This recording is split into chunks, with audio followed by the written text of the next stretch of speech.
I'm a really new machine knitter, and one thing that confused me was working out how to get stitches from a knitting needle back onto my machine and vice versa. Because when I'm hand knitting, I'm used to having the stitches oriented in a particular way on my needle, and it's different on a machine. So I knit in the Western way rather than continental way.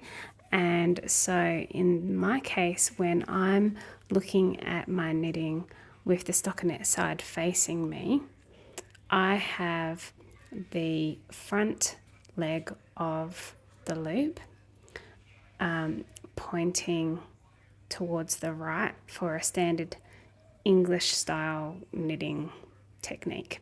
Now, when I mount that on the knitting machine, the correct way for me to mount that so that I don't twist the stitches is if I take it from the needle onto the machine, starting with the right side of the needle, because then that way I can just lift it off the needle and onto the machine.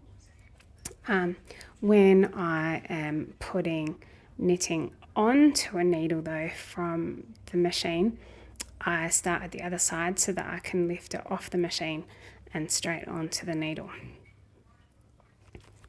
I recommend using a needle that's going to be easy to take the knitting off.